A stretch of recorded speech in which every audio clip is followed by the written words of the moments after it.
네, 2021 평창 평화포럼 한반도 생태 문명을 향한 비전과 과제 섹션에 오신 모든 여러분들을 환영합니다. 현장에 오시지는 This 못하지만 session on the visions and challenges of ecological transformation on the Korean Peninsula. A special welcome to those who are with us online. And in this session, we will be going over the sustainable future of Korea in this particular age. We have youth leaders and politicians, and we will be sharing our future visions and also going over our determination to make our future better. Unfortunately, the moderator will be joining us online, and so am opening this session. And I would like to now welcome our moderator, Professor Kim Hee-won, Assistant Professor of Arizona State University. Hello. Thank you, Director Shin, for the introduction. We are here at the parallel session number 6, which is on the vision and challenges of the ecological transformation on the Korean Peninsula. Now, an overriding theme of this year's forum is sustainability, and this particular session will be looking at equitable opportunities and equity with regards to climate change. I think that there is a heightened awareness on climate change in Korea as well, but when we take into consideration that it is a pending issue, I think that we need to engage in more discussion, and we don't have that much time. Our fate lies on this issue, and I think that some people believe that we need to do more. And therefore, I believe that this session is all the more meaningful, and the Center for Gender Politics is hosting this particular session. We will be discussing the future, the sustainable future, not only of the Korean Peninsula, but of the world. And this agenda itself is very important. But also, I think that the Gender Politics Research Institute made this session all the more meaningful because they put focus, first of all, on women. We have female leaders who will be sharing their issues and their challenges. And a second point is that this session, rather than be an in-depth and professional discussion, it will be a forum for ideation where we share our views, leading views, perhaps even some radical views, but it will be a forum where we can freely share our ideas and views in an open environment. So I would like to take this opportunity to thank the Gender Politics Research Institute for preparing such a wonderful session. Before we go on, I would like to first of all introduce to you the speaker and the panelists. So I will introduce you to them before we go into the presentation and discussions. Our speaker already said hello to you. She is a director of the Gender Politics Institute, which is affiliated with the women's newspaper. Her name is Shin Jiye. She is also the head of the Female Politics Network. Now, social justice, gender justice, and issues such as injustice are issues around which this institution works. And today we will be hearing from her about equitable transformation. And if I introduce you to the panelists as they are seated, I would like to introduce you to Ms. Jang Hae-young. She's a member of National Assembly of South Korea, affiliated with the Justice Party, and she is on the Committee of Planning and Budget. She has been very vocal on the issue of climate change, She is well known for her commitment to that issue, and today she will be sharing with us various ideas, policy ideas on how to resolve climate change issues. So I look forward to that. And the members of our panelists, I'm sure, don't need further introduction to the Korean members because they are very active. But for the sake of our foreign participants who are joining us online, I'd like to ask you to look into these people and pay attention to what these people are interested in, because they are very vocal on these particular issues. Right next to her, Ms. Chang, I think we have Ms. Lee An So-jung. Excuse me. The second panelist is Ms. An So-jung. She is Secretary General of the Network of Women Politics in Korea. And she was also a very active member of the Green Party in the Republic of Korea as well.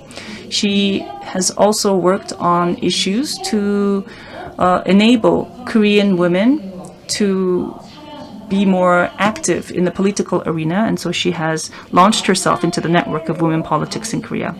Last but not least, we have Ms. Lee Na-kyung, who is an activist with the Youth Climate Emergency Action. The Youth Climate Emergency Action, YCEA, has been well covered in the Korean media because it's a group that comes up with applicable methods to overcome various social issues. And they have worked very hard to make sure that these issues receive the due attention that they need, such as opposing coal-generated energy and also pointing to the various shortfalls of Korean policies. And so they are engaged in various non-violent protests and activities. So we have many members here today, and I would like to ask you, before we go on, that for those of you who are joining us online, you can go to our official website, the Pyeongchang Peace Forum official website, and you will be able to find a place where you can upload your questions. So I would like to ask you to make use of that. And while we are proceeding with this session, I will make sure to check in to see if you have any questions up there. So if you have any questions, if you have any comments, we welcome you to upload either your questions or your comments on the official website so that we can address them during this session.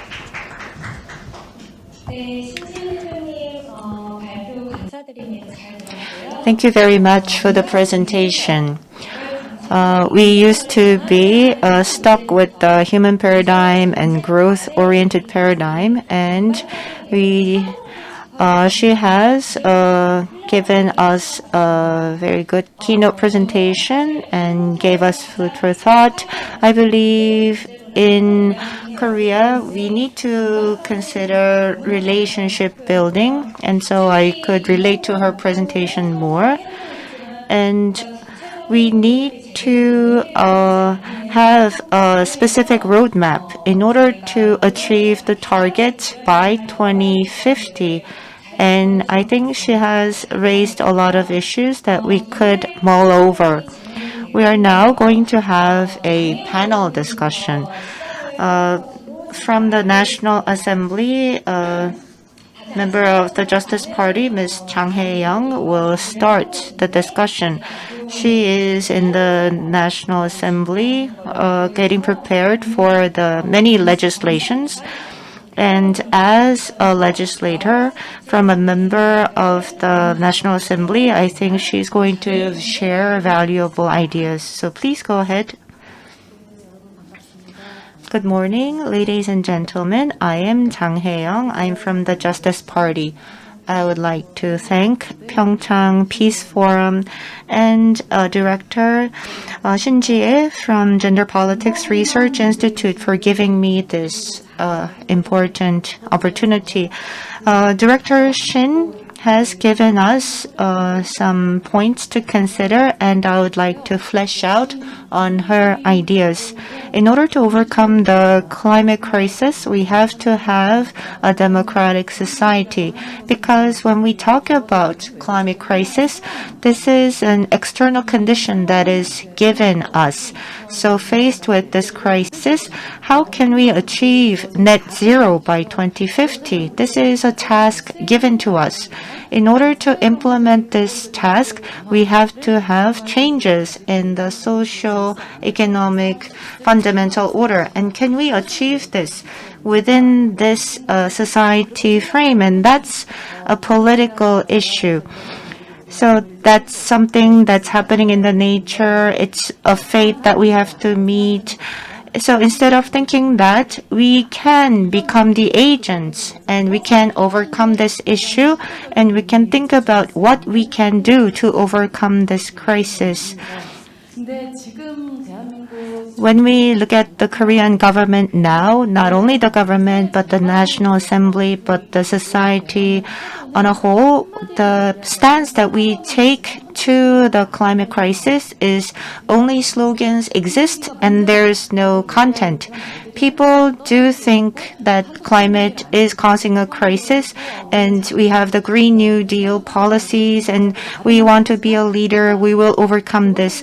They're just words and slogans, but no one talks about the exact plans and the know-how and who will do this. Is it going to be the citizens, universities, companies, local communities? Is it going to be the companies?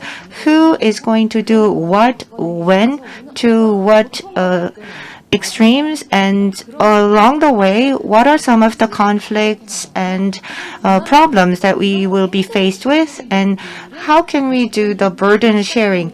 I don't think we have begun the discussion for these specific ideas. So just slogans, but no specific content or details. So that is the diagnosis that I've come up with.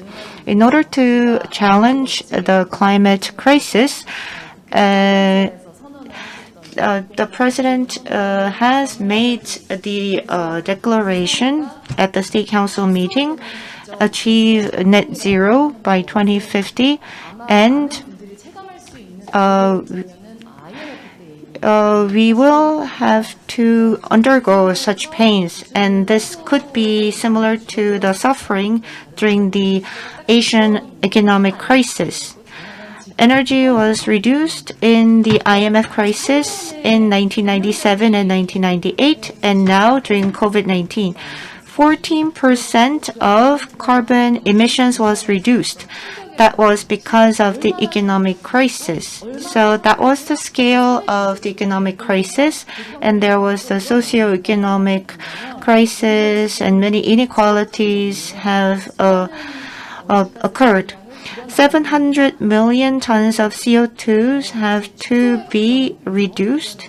So we have to do the carbon belt tightening, and this is going to be painful, and this is going to create a lot of conflicts.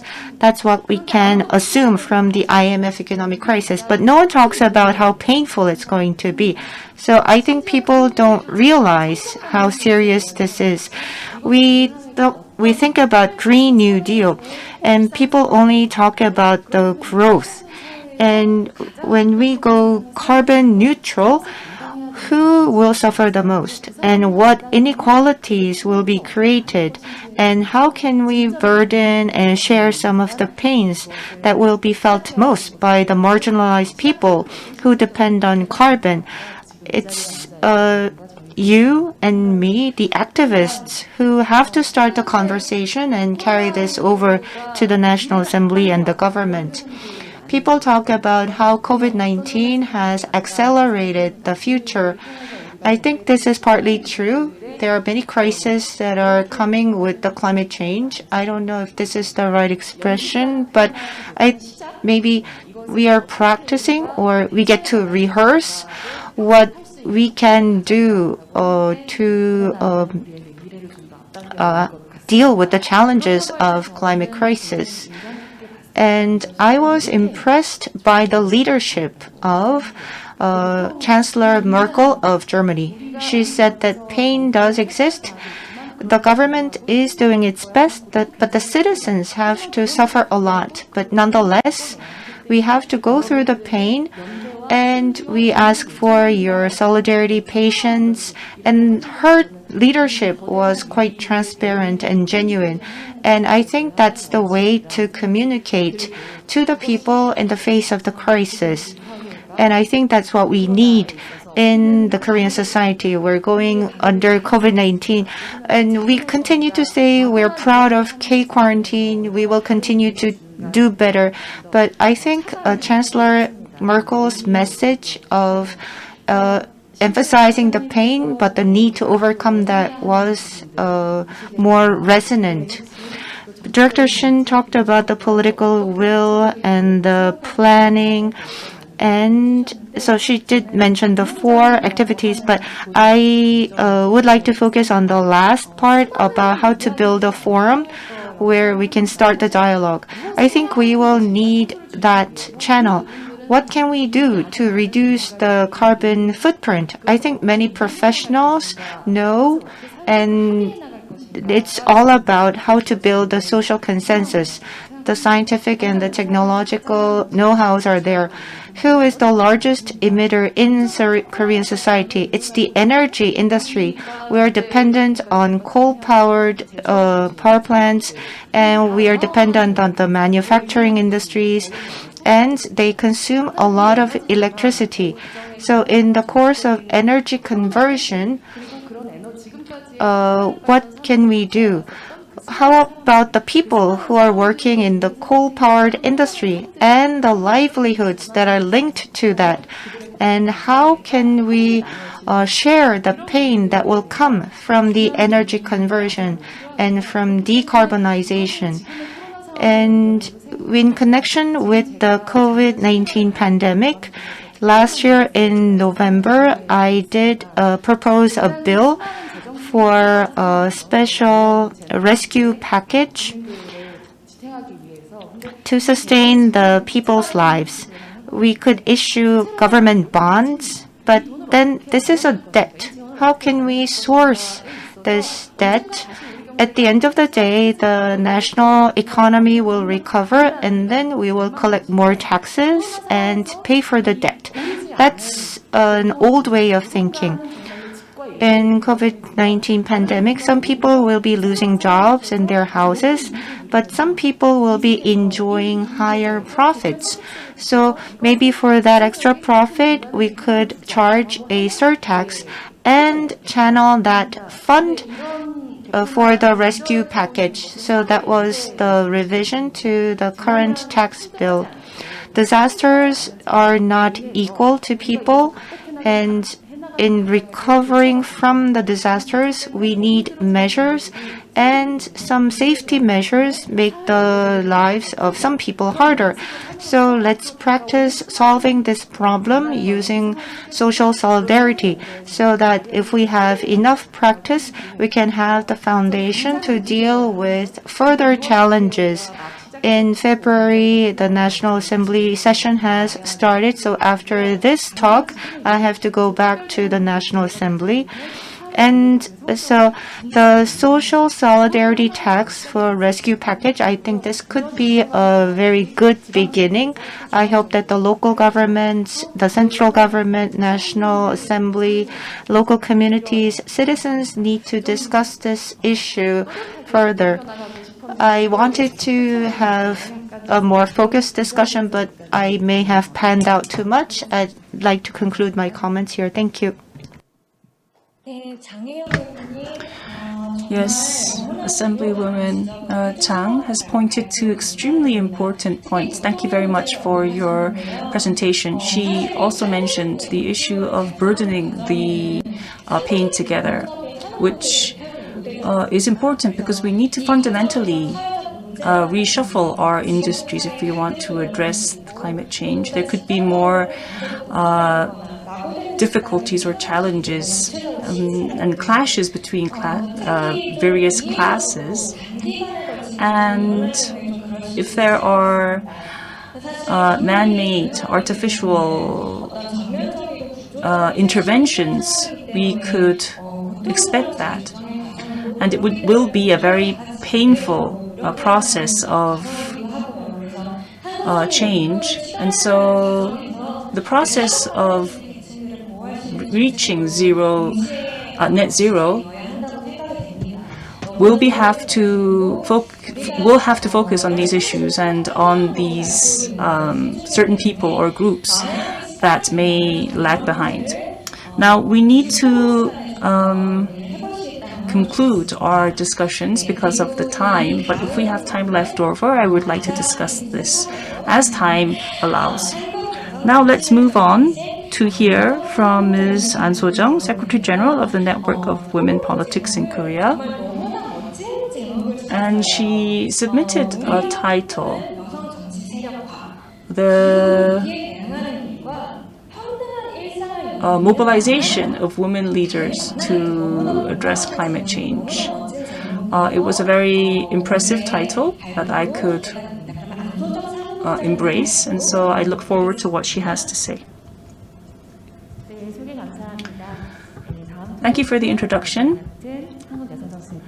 As was introduced, I am An So-jung, Secretary General of the Network of Women Politics in Korea. I would like to take this opportunity, first of all, to thank Director Shin and Assemblywoman Chang for their comments. I fully agree with what has said, and as was said, there are lots of slogans, but no concrete plans or actions. And I think that for climate change to be addressed, we need to, first of all, cut down on carbon. But all they say is we need to cut down about 37% of our carbon by 2030, which is about 560 million tons. And as of 27, so we have to cut down 37% as of 2017, which is actually more than 0.2 billion tons of the international standard. So this was the plan set forth by the Korean government. And when I looked at this Green New Deal plan, I could only take it as our government's a lack of will to address this issue. They said that they wanted to expand solar panels and expand EVs, but that is not enough. We are emitting carbon in all walks of our life, aspects of our life. So if we don't make a fundamental conversion of energy, we won't be able to deal with this issue. So how are we going to do that? I think that we need to change the navigation, change our direction itself. We need to incorporate the aspect of justice into our policies. So when we direct our policies towards a more just way of life, I believe that that is how we can create a just society. So what changes can we expect? When I say just livelihood or just everyday life, we will be able to create a life where one community doesn't oppress another one, and a centralized way of energy generation will become more decentralized and move towards more alternative sources of energy. And we also need to work towards lowering our consumption. And this links to trash as well. People need to have the idea that their trash should be cut down or taken care of by themselves, which means that they will soon learn to take more responsibility of the waste that they are disposing. Building roads and building parking spots is extremely expensive. So we should also remember that car owners are actually receiving a lot more from the government than those that don't drive around. But we have to make sure that whether you have a car or not, whether you are walking, taking a bike, whether you are pushing a pram around, and if the city is reorganized in a way that puts priority in the latter, then people would drive less. The same also applies to housing as well. If you are able to provide a situation where everyone can be provided with public housing, then our mindset will be changed itself. And older buildings that lack ventilation and are outdated, these buildings will not be an issue anymore because everyone will be provided with an environment where people live in a favorable environment, and this could lead to a green remodeling program. So we need to provide everyone with the same opportunities to take part in social, economic, and political life. And to do that, you could expand more jobs and improve the environment for people who are working in healthcare and caring jobs. Also, we need to work for the rights of children. And in order to do that, we need to change our focus of education that focuses the whole person. And whoever the child meets, that child should be provided with the same sound care, both physical and mental, and it should be provided by the community. Also, with regards to our elderly and disabled, we are currently taking care of them in facilities, but we should move away from such facilities, but support them in terms of labor and job creation, and also provide them with more services. And if we are able to create this kind of a lifestyle, and if we change our policies in this kind of a way, then we will be able to create more social jobs without artificially cutting down on carbon. And also, if we close the gap in our job market, and if we make sure that there is no discrimination in the workplace, then I think that our education system itself, which is focused extremely on competition, will change as well. If we allow laborers to take part in management, then workplace safety will be improved, and there will be more efforts to improve the safety and well-being of people. And we need to change our industries as well, but we should make sure that we do that in a manner that changes our various social tasks as well, to make a system where the experiences and skills of the laborers are put to good use. There was mention of a vegan diet and the importance of a plant-based diet. And various food sources should be provided as a right. And if you do that, we will naturally move away from the meat-focused diet of today. Also, it will be a good opportunity to change the current meat-producing industry. All we did was put the focus on a just lifestyle. And this leads to various political changes that cuts down on carbon. So what kind of politics do we need to have in place to make this, to realize all of this?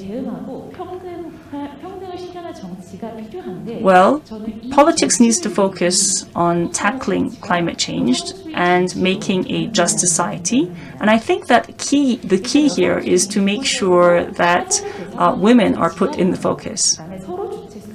What I am saying here is that we make sure that the current system, which is focused on individual betterment, goes against this kind of a new paradigm. So we should be able to make a more relationship-centered system and listen to others in a democratic manner and reach a common ground. And I think that will all be possible if we make a more feminist, feminist politics possible.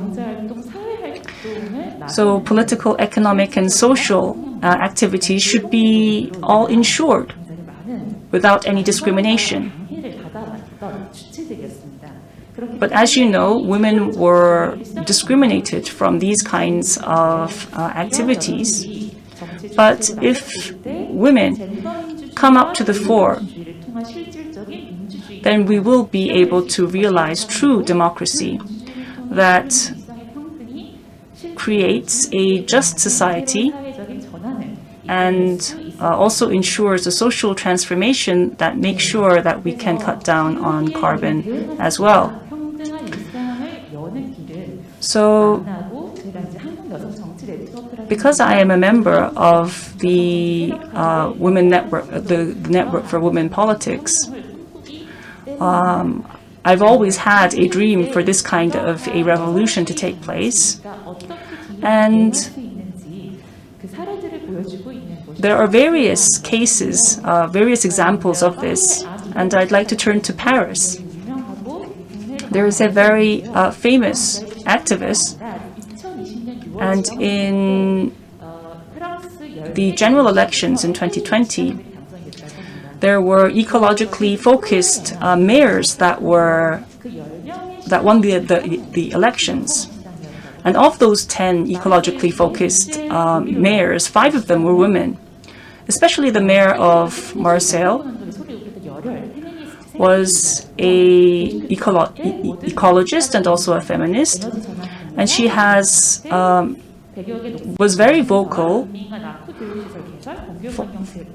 in providing various public education and infrastructure.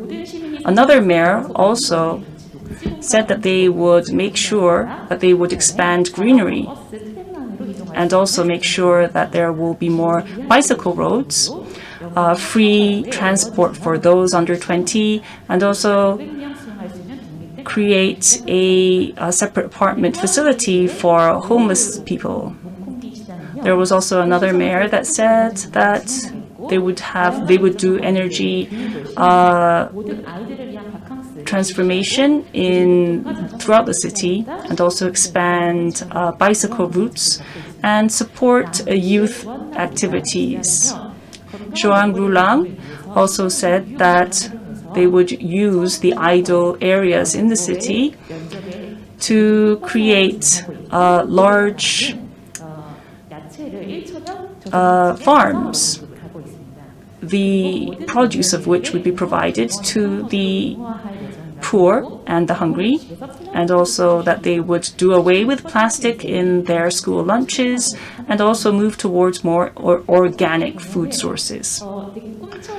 So all of these agendas sound like something from utopia, but they are being realized as we speak by these female ecologist mayors. So changing this society means that we change our lifestyles, and there are things that we may have to give up. And therefore, if we don't have a common ground and if we don't have good preparation, this will be met with great backlash. However, in this current age of immense climate change, change is inevitable. And I think that that change needs to be prepared well. Who can do it? If you ask that question, I believe that it is in the hands of people for whom a just lifestyle is important. They are those that can be the most creative in coming up with these policies. And therefore, who are those people that can make this kind of a political statement possible, true? It's people who need justice, and therefore I believe we need feminist politics in this age of climate change. And I think it's a very important task for us here in Korea. Thank you so much. 네, 안소정 사무국장님 발표 잘 들었습니다. Thank you very much, Ms. An. You have given us a lot of ideas, and I was able to relate to two of what you said. As you emphasized time and again, we have to be responsible, and we have to redesign our ordinary lives based on the principle of equality. Climate crisis is an urgent issue that needs change in our everyday lives. And I am very much interested in justice for the environment. And one of my colleagues have sent me an email about online teaching. Every activity is conducted online. Even this forum is in a hybrid format. In video conferencing, when you turn off the camera, the carbon footprint can be reduced by 96%. So I'm now in a dilemma. Now, hearing from Director An, this is an issue for further thought. We cannot change this overnight, but if you don't need it too much, then I guess you could go on with the video conferencing with the camera turned off. And the second thing that you mentioned is feminist issues and gender issues were mentioned very directly. Due to climate crisis, when there's a natural disaster, who will be affected most? Who will lose their lives? There's a lot of research done, and the death rate is much higher in women. And for the developing nations, when there are natural disasters due to climate crisis, women in the poor classes are discriminated against in the rescue process, and because of their care responsibilities, they are in a more vulnerable position. So I think gender justice and climate justice have to go together, and we need to have a forum in which we can discuss this together. I have two questions that I received online, and I will deal with them later during the Q&A. And now I would like to invite activist Lee Na-kyung from YCEA, and she's going to talk about inequality and climate action in the age of climate crisis. In dealing with the climate crisis in Korea, what are we missing? And she's going to introduce her group, Youth Climate Emergency Action. Please go ahead. Hello, I am Lee Na-kyung, and I am with YCEA, Youth Climate Emergency Action. It's to take action against the climate change. We are demanding the government take action, and we're engaged in nonviolent protests and demonstrations. And we try to educate the public about the urgency of the climate crisis, and I would like to add more ideas to the discussions that have taken place, and I would like to share with you the ideas of the youth and why they're interested in the climate issues. Director Shin talked about the critical side, the negative side of Green New Deal policies. The government only talks about smart green industries and electrification of the mobilities. They only talk about the new industries. In relieving inequalities, only words. I think it's just just opening the market more and giving more opportunities to the industry. Will carbon neutrality really help the people? The president said that to the extent that it does not hurt the existing industries, there are youth and their rights that will be sacrificed in the changes that will come. And we need to talk about equality, and Green New Deal and green transformation should be redirected so that it takes into consideration the justice for all classes. I would like to talk about two things. One is guarantee of residential protection, and two is reduction of military capabilities. Residential areas have been mentioned before. Residential issues, notwithstanding the climate issues, it's one of the huge concerns that the youth have. A house is a very important environment. It has become a commodity, and it is the source of inequality in Korean society. And if we take into consideration climate crisis, if people who are living in degenerate houses, they will be affected by the climate crisis, and they're not protected. And because of social distancing in the pandemic, they're living in areas that cannot be called genuine houses. But there are sky rises in the cities emitting a lot of carbon, and 60% of the buildings in Seoul are emitting carbon. So they're the perpetrators, but they're not taking the responsibility. The pain is felt by the vulnerable and the marginalized, and this is the climate injustice, climate inequality. In order to dream about the future, we have to have the residential conditions met, and we have to have a social safety net. For disaster relief, there are support given to the people in extremely hot and cold weathers, but these are not enough. We have to think about the dignity of the people, and we have to provide the right shelter to the people. And right to decent living should be guaranteed as a right. And secondly, a climate crisis is directly related to the division of the Korean Peninsula. Looking at the climate convention and including the Kyoto Protocol, military activities are not within the realm of carbon reduction. Military activities are supposedly do not emit carbon. But looking at the U.S., their military activities produce more carbon than other countries. Korea is the 10th largest defense spender, but we don't have any responsibility to reduce the carbon from the military capabilities. And we have a lot of budget allocated for military and defense purposes, but less for climate action.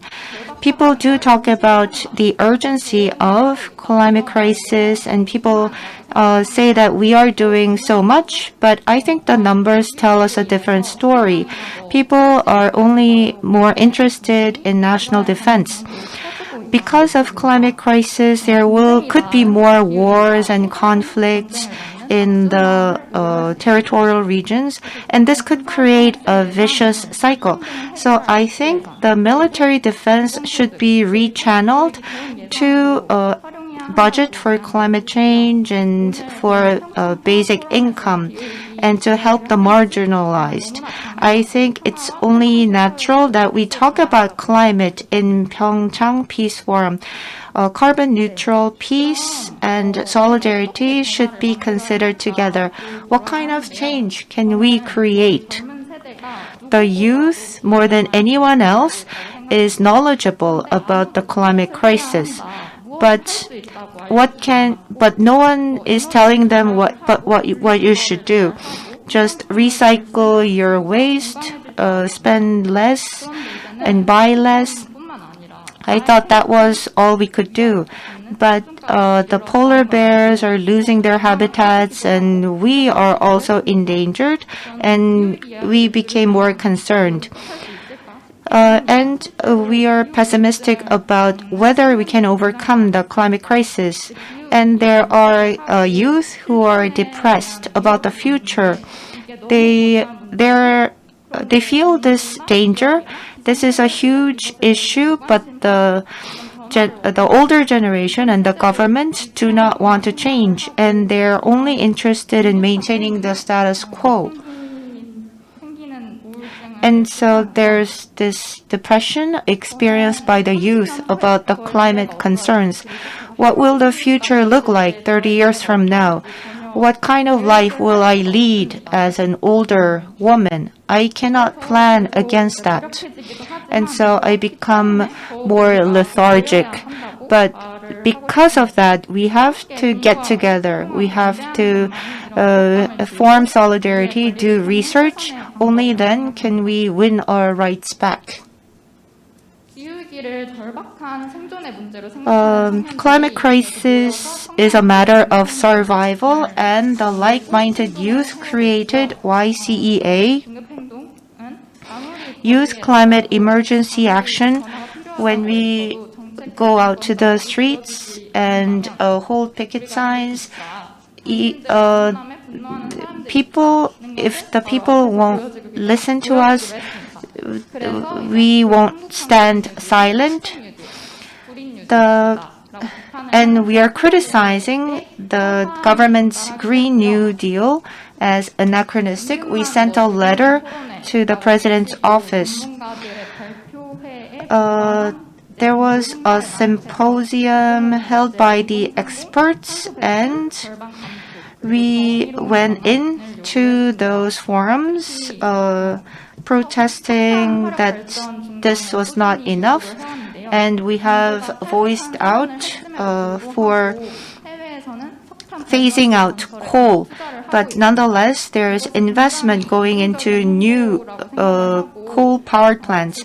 I think this is quite double-sided, and it's not consistent with the government's message. And so there will be a coal power plant built in Vietnam, and we're insisting that the government does not go ahead with this. I was a member of an environment community while in college, and I was reading a lot of environmental related texts. And it's not that everyone can take these radical positions and take radical action and take to the streets, but there are things that everyone can do. If you do nothing, there will be no change. If you are courageous enough, you can meet like-minded colleagues. Out there, if you feel the same way, I would like to reach out and hold your hand. Lastly, I want to talk about the mangrove trees. It lives in the subtropical areas near the oceans, and it acts as a wave breaker, and it also helps reduce carbon. And it is being destroyed. But I would like to share with you the growth of a mangrove tree that another activist shared with me. A seed will float on the water, and if it settles on the mud, it will grow, and the branches will entangle with the branches of another tree, and then they will form an island. And so even if there was no land, the mangrove trees will form an island. And there's this rule of 3.5% citizens. If 3.5% of the citizens engage in peaceful demonstrations, then people can make changes in society. Of course, the chances look very slim, but think of the mangrove trees. The mangrove trees intertwine their branches to form large islands. So I think we can do that as citizens. With this, I'd like to conclude. Thank you very much. 네, 이낙영 활동가님 Yes, we heard from activist Lee Na-kyung. Thank you so much. It was quite painful to hear what she had to say. I was reminded of how I should look back and reflect on my everyday life. Just as Ms. Lee said, the issue of climate change and climate injustice is also an issue of injustice between generations. The older generation who bear the responsibility of climate change, and those, the younger generation, who will actually have to live with that. And so I was deeply moved by what she had to say. I remember that, I think it was last year in the UK, a 9-year-old girl died, and the official cause of death was environmental pollution. Of course, it was not her fault, but the older generation ended up killing this girl. And so I think that we all have to have a sense of common responsibility so that this kind of thing does not happen in the future. Now, on our website, we have now 3 questions. Thankfully, I think that the first 2 questions are similar, so I think that we could take this as one question. The question is this. We have the Davos Forum and various international fora that deal with climate change as an important agenda, but we don't feel that there is that kind of sense of urgency or priority in Korea. And so, what policy do you feel we should put the most priority on, and what is a realistic thing that we can do? Because we don't have that much time, I think that we will be able to I'll give you about 2 minutes or so to answer. Focus very shortly on what the priority should be on and where we can actually realize this. Yes, because I am a lawmaker, I think I am in a better position to respond. The response, I think, the solution is very clear-cut. As of 2019, about 702 million tons or so was emitted by Korea. And the largest emitters are about 30 of the biggest companies in Korea. And I think that we will be able to cut down on carbon if we focus our actions on these companies. In 2019, the carbon trading system was introduced. But if you look at how it was done in Samsung Electronics, during 5 years, their carbon emissions actually grew. It was the biggest growth. And in Korea, the biggest emitter is POSCO, because it's a steel maker. A lot of greenhouse gases is being emitted, and about a tenth, about 70 million tons, is being emitted by this company. And it was actually given a bigger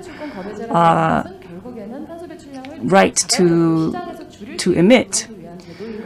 Now, this carbon trading was put in place to encourage these companies to cut down, but because there's just too much leeway, we're giving them a lot more elbow room. I think that this is a very easy area in which we can work on. And as we have seen in Europe, we could put a carbon tax and levy these taxes so that these companies will actually be encouraged to cut down on their emissions. I think that we need this kind of a system. Unfortunately, in the Korean government, their attitude is quite lukewarm, and they even they're discussing the implementation of a law to enable a report or a study be implemented. And I think that this carbon tax can be linked to the basic livelihood support. And we also want to make sure that there is no carbon or coal plants by 2030. But the current Ministry of Industry is very reluctant to do that, and it's very important for these politicians in the upcoming elections to make pledges to that end. Yes, if I also make a quick comment, the Green New Deal policy was announced by the Korean government because they stated that they want to pursue that. The focus there should not be on generating new industries, fostering new industries, but is on net zero. And I think we should make sure that that is their key priority. And to do that, we need to focus our energy first on coal-generated power plants because it is a huge carbon emitter. Also, the generators of public energies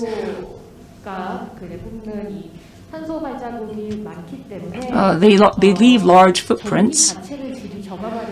So also efforts to cut down on energy use is important. And also in, I think, about 14% or so of carbon emissions comes from steelmaking and transit as well. So the transit system and the distribution networks can also be improved. But like I said, we should focus on coal-generated power plants and also combustion engines. That itself would do quite a lot. Just if I may clarify, the Green New Deal has allocated 73 billion Korean won has been allocated to this New Deal plan for 5 years. But that is only expected to cover about 20% of our plan by 2050. So I think that it's a very inefficient plan overall. So that is the overall perspective that we have. Thank you for all your answers. We do have some time left, and I think we can ask this question to activist Lee Na-kyung.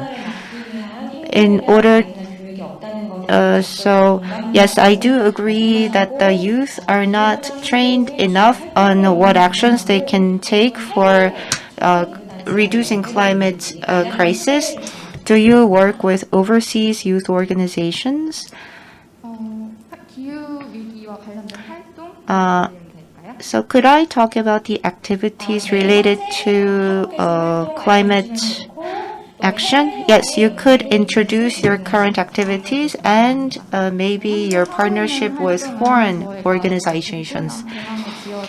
There's going to be a coal-powered plant to be built near the airport of Vietnam.